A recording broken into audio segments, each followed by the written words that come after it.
Um dos quadros mais conhecidos de René Magritte é A Traição das Imagens, que é ilustrado o que seria a imagem de um cachimbo com a frase "isso não é um cachimbo", porque de fato não é um cachimbo, isso é uma pintura de um cachimbo. E da mesma forma, essa não é a traição das imagens, essa é uma representação da traição das imagens.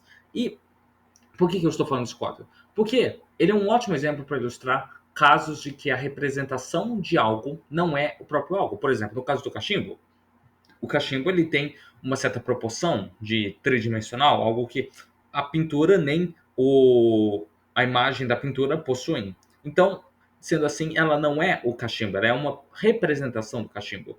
Da mesma forma, se eu estou falando de um mapa, o mapa não é o terreno que ele representa, ele é uma representação desse terreno.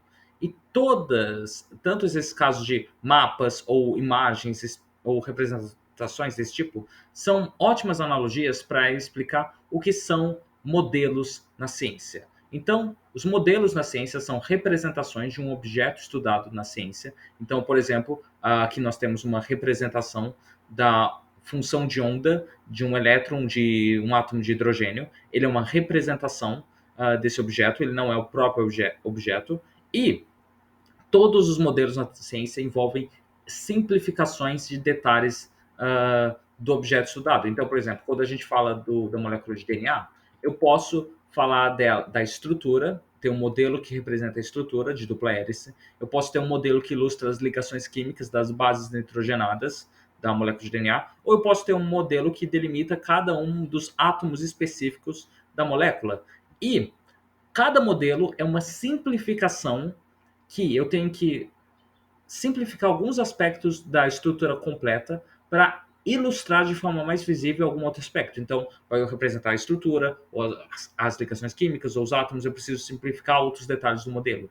Por isso que, tecnicamente, na ciência, todos os modelos estão errados, porque eu preciso errar um pouco ao simplificar ele para conseguir ilustrar de forma mais evidente um dos aspectos desse modelo. E existe todo um debate extenso na questão da filosofia da ciência sobre o que os modelos de fato estão representando.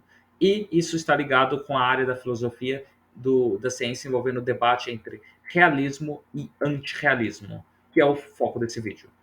E aqui, antes de entrarmos nesse assunto, é importante compreender o seguinte conceito, que é o conceito de metafísica. Então, a metafísica é uma área da filosofia que estuda a existência de objetos e seres além do que a ciência, que antigamente era conhecida como física, daí o nome metafísica, além da física, é capaz de responder.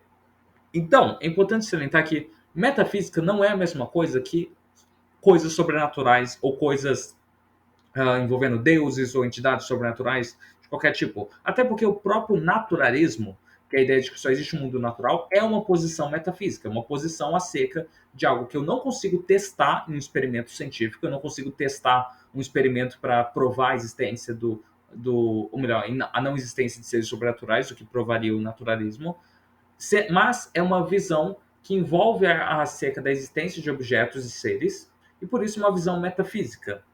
E no caso da metafísica relacionada ao realismo e ao antirrealismo, nós temos dois grandes debates, dois grandes blocos, que são, de um lado, você tem uma série de filósofos e autores na ciência que defendem uma visão chamada realismo, que é que os modelos na ciência representam um objeto real, ou seja, existe um objeto real, e o realismo ele faz três afirmações específicas. Uma sobre metafísica, uma sobre epistemologia, que é a área do conhecimento, que é o estudo do conhecimento, e uma sobre semântica. A afirmação de metafísica é que existem objetos reais que são independentes das mentes humanas e as entidades que os modelos na ciência descrevem estão entre esses objetos. Ou seja, existe algo que o modelo está representando de fato fora da mente humana e como um objeto real. Existe também uma afirmação epistemológica que é os modelos, o que torna eles mais ou menos sucedidos, em termos de sucesso deles, é o quanto eles se aproximam da realidade, o quanto eles se aproximam desses objetos reais. E existe uma afirmação de semântica também. Então, a afirmação de semântica é que nós podemos usar termos como modelos mais verdadeiros ou menos verdadeiros para descrever eles. Ou seja, nós podemos usar essas expressões semânticas para descrever dentro do realismo.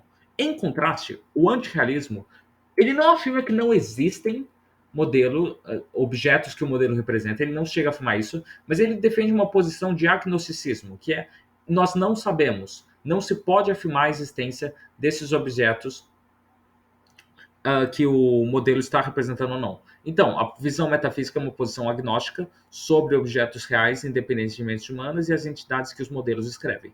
A afirmação epistemológica do antirrealismo, então, é que os modelos, o que torna eles mais bem-sucedidos ou não são fatores de aproximação com a realidade, mas outros fatores, que podem ser adequação empírica, coerência ou talvez até fatores culturais e sociais. Em contraste, na questão de semântica, nós não podemos usar termos como modelos mais verdadeiros ou menos verdadeiros, porque nós não temos um foco dos modelos em representar algo que de fato é real. E, antes de continuarmos, é importante deixar explicado dois grupos mais extremos desse debate, que é o realismo ingênuo e o anarquismo epistemológico.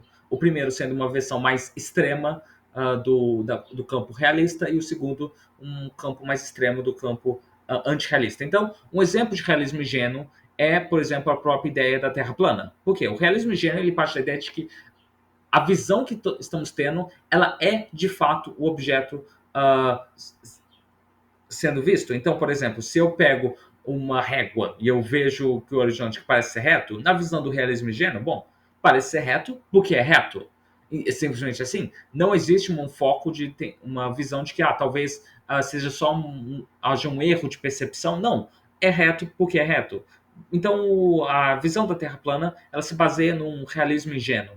Em contraste, o anarquismo epistemológico defendido por Feuerbach, basicamente, dentro dessa visão não há por que ter um critério de demarcação entre o que dá sucesso ou o que não dá sucesso em um modelo. Todos os modelos são igualmente válidos e tanto, então, um modelo de terra plana ou um modelo de terra esférica, então, são igualmente válidos. Não existe um critério de demarcação de um outro, porque qualquer critério que for escolher vai ser arbitrário. E, por conta disso, então, tanto o realismo ingênuo como o anarquismo epistemológico, eles são vertentes que são pouquíssimos defendidas dentro desse debate, ainda que existam alguns autores no meio acadêmico, principalmente no anarquismo epistemológico, do realismo ingênuo praticamente não. Mas o fato é que essas linhas correntes, elas são linhas essencialmente anticientíficas e elas são vertentes que têm sérios problemas. Então, no caso do realismo ingênuo, a própria existência de ilusões de ótica, então, por exemplo, essa é uma ilusão de ótica que cria a impressão de que está em movimento, só que não está, é uma imagem sem movimento. A existência de coisas como ilusões de ótica, por si só, já demonstra a falha do realismo ingênuo. Em contraste, o anarquismo epistemológico, ele parte, ao partir da ideia de que qualquer coisa, qualquer modelo, qualquer apresentação é igualmente válida, bom, eu posso simplesmente considerar que se eu sair de uma janela para pular de um prédio, um modelo que, se eu bater os braços bem forte, eu posso sair voando. Por que eu não posso dizer que esse modelo está errado, enquanto o modelo que descreve que eu vou cair de imediato ao pular de uma janela está correto, ao invés do outro modelo e vice-versa? O fato então é que o anarquismo epistemológico ele não é uma visão de mundo que pode ser prática. Qualquer anarquista epistemológico, querendo ou não, em alguma hora vai ter que assumir que alguns modelos são mais úteis do que outros ou mais representativos do que outros. Então, deixando de lado esses dois linhas, podemos então focar nas demais correntes em que o debate é mais frutífero, especialmente os chamados realismos, entre aspas, moderados e os antirrealismos, entre aspas, moderados. Eu coloquei entre aspas moderados porque existem várias afirmações bem ousadas dessas diferentes visões de mundo. E os realistas, em geral, eles diriam que algo como, por exemplo, um modelo, como, por exemplo, o modelo de um átomo, ele seria uma representação de algo real. Ele não seria uma representação perfeita, mas ele provavelmente seria uma representação aproximada do que é esse objeto, do que é esse o verdadeiro átomo. E, em contraste, os antirrealistas moderados, para eles, não é certo ser algo sendo representado, mas ainda faz sentido dizer que os modelos são úteis para uma série de fatores, e vamos explicar mais quais são esses fatores mais para frente. Mas, então, focando nas diferentes grupos específicos, Os realistas, então, têm um forte foco na visão da correspondência, que é o modelo deve corresponder ao objeto que ele representa. Em contraste, muitos antirrealistas têm uma visão mais de coerência, que é o que importa dos modelos é uma coerência desses. E aí o que acontece é o seguinte: existem dois grandes argumentos que esses autores usam. Um desses, o argumento a favor do realismo, é o argumento dos não milagres, que basicamente diz que se a gente pegar áreas como, por exemplo, a evolução ela é suportada por diferentes áreas de conhecimento, então, na paleontologia, embriologia, anatomia, geologia e assim por diante. E todas essas áreas de conhecimento apontam para o mesmo resultado, para o mesmo fenômeno, que é a evolução. Então, na visão do realismo, seria extremamente milagroso, extremamente improvável que todas essas áreas de conhecimento apontam para o mesmo objeto se esse objeto de fato não existisse. Seria extremamente improvável. Em contraste, se o objeto existe, bom, não há por que explicar por que diferentes áreas apontam para a validade da evolução. Se a evolução de fato acontece, é de esperar que diferentes áreas do conhecimento vão mostrar que a evolução acontece. Então, o argumento dos não milagres é um argumento em defesa da questão do realismo. Em contraste, um argumento bastante usado por antirrealistas é a chamada meta-indução pessimista, que ela parte das duas premissas e uma conclusão. Premissa 1. Houveram teorias e conceitos da ciência que considerávamos como corretos, mas se descobriram erradas. Premissa 2. Existem teorias e conceitos da ciência que consideramos corretos atualmente. Conclusão: essas teorias e conceitos da ciência podem estar errados. É importante salientar que o foco dela não é que as teorias e conceitos na ciência atual estão errados, mas é que, como houveram vários conceitos que achávamos estar corretos e depois descobrimos estar errados, é possível que esses conceitos atualmente sejam descobertos que estão errados também. Então, o foco da meta-indução pessimista é levantar um pessimismo para um grau de ceticismo acerca do grau de validação das teorias e dos conceitos na ciência. O que poderia suportar uma visão mais de um agnosticismo para a ideia de que os modelos representam de fato algo real. E aí, focando especificamente em cada uma das subescolas de pensamento, vamos começar pelo realismo científico. Então, o realismo científico, segundo ele, a ciência faz um progresso genuíno em descrever reais características do mundo. E, então, por exemplo, quando nós pensamos em modelos atômicos, os modelos atômicos, cada modelo foi melhor que o outro, porque qualquer modelo é uma representação melhor do que os modelos anteriores. Então, atualmente, o modelo do Schrödinger atômico ele é um modelo muito melhor do que os modelos anteriores do Dalton, do Thomson ou do Rutherford. Cada modelo é uma representação melhor do que os modelos anteriores e assim vai. Ou seja, existe um verdadeiro e genuíno progresso, e isso é porque esses modelos representam um objeto real, a existência de um átomo de fato. E nós temos uma corrente próxima disso, que é a chamada de Mu, que é a hipótese da matemática universal, proposta por Max Tegmark, que defende que basicamente as representações matemáticas da física, por exemplo, elas refletem um objeto real, que é um objeto matemático que seria, em essência, todo o universo. Então, esse seria uma visão. Por isso que eu falei que algumas dessas visões, elas não são exatamente moderadas. Ou melhor, são moderadas entre aspas, porque cada uma dessas visões faz uma série de alegações que pode ser um pouco extraordinária. Então, a ideia de que matemática possui uma representação real, ela é uma alegação extraordinária que está relacionada com algumas formas de realismo científico também.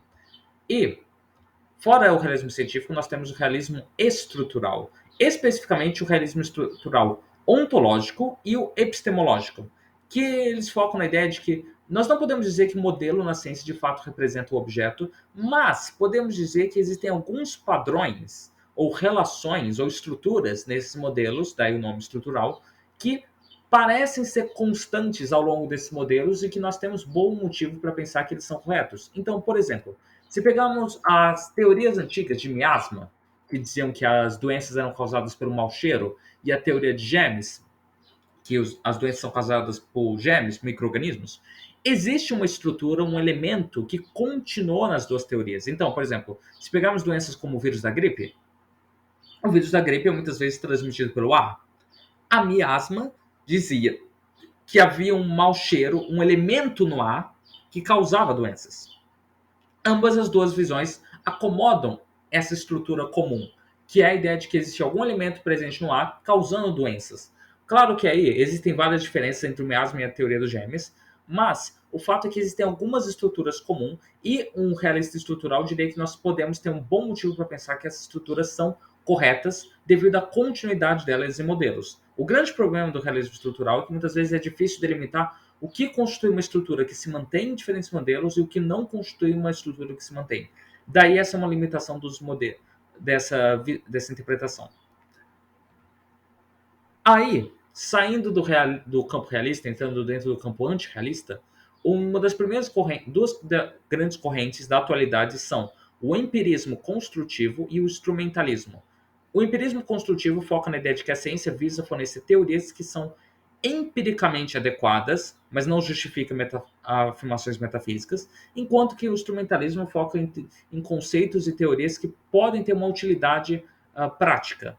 E qual a diferença disso? Bom, basicamente, para os construtivistas, o foco de uma teoria é na medida que ela consegue explicar objetos observáveis. Então, objetos que são de fato observáveis, como por exemplo rochas, nós podemos dizer que de fato eles existem, segundo o construtivismo. Mas objetos não observáveis, segundo, por exemplo, átomos, eles não são observáveis, então não podemos afirmar completamente a existência deles. Mas o que importa de uma teoria de átomos é o quanto ela faz previsões em objetos que são observáveis. Então, se ela faz previsões em objetos observáveis de forma adequada, isso é uma boa validação de que os aspectos não observáveis dela podem ser assumidos como temporariamente verdadeiros ou pelo menos no empiricamente válidos, seria um termo mais preciso. Em contraste, o instrumentalismo ele não foca numa distinção entre objetos observáveis e não observáveis. Ao invés disso, o instrumentalismo simplesmente diz: o modelo ele é suficiente bom para fazer predições? Se sim, é bom manter ele. Se não, não é possível manter ele. Ah, mas por que o modelo melhor faz previsões do que outros? Bom, isso não é algo importante para o instrumentalismo. O que importa é que o modelo ele é um instrumento útil de realizar previsões. Essa é uma distinção entre as duas correntes. E, dentro do antirrealismo, nós temos dois subcampos, especialmente de duas filosofias que tiveram forte influência nesses campos. Então, de um lado temos o pragmatismo, de William James, e o pragmatismo tem uma forte influência em todo o instrumentalismo, ao focar na ideia de que a ciência seria como uma ferramenta, mas não só a ciência, coisas como linguagem ou outras áreas de conhecimento também são uma ferramenta. E existe uma corrente que muitas vezes é tratada quase como uma afirmação de preconceito, que é o positivismo lógico. Então, o positivismo lógico muitas vezes é usado como um termo como um insulto para diferentes correntes, principalmente muitas vezes um insulto para defensores de um realismo científico. Só que o positivismo lógico ele fazia parte do antirrealismo científico. Então, para os positivistas, o que importava, principalmente dos membros como Hans Hahn, o Carnap e o Otto, que eram membros do ciclo de Viena, o que importava para os modelos na ciência era a verificação, o quanto eles poderiam ser verificados, mas não o quanto se de fato eles representariam algo real. Porque as questões metafísicas para os positivistas lógicos seriam questões não respondíveis, porque nós não podemos verificar elas e não podemos avaliar elas pela lógica pura. Acontece que esse debate é um debate bastante extenso. Esse é apenas um resumo de algumas das correntes e algumas das visões de realismo e antirrealismo. Existem diferentes visões, é um ponto que provavelmente não vai ser encerrado tão cedo, mas eu queria deixar ilustrado algumas das diferentes visões. Então a questão é: os modelos são representações de algo real? Eles são meramente representações úteis para fazer predições? Ou eles são modelos que podem ter uma referência em um objeto real, mas não em objetos não reais? Bom, isso aí é uma coisa que vai depender de qual linha nós vamos defender de filosofia da ciência. E basicamente esse é o vídeo de hoje, essas são minhas fontes e agradeço pelo tempo.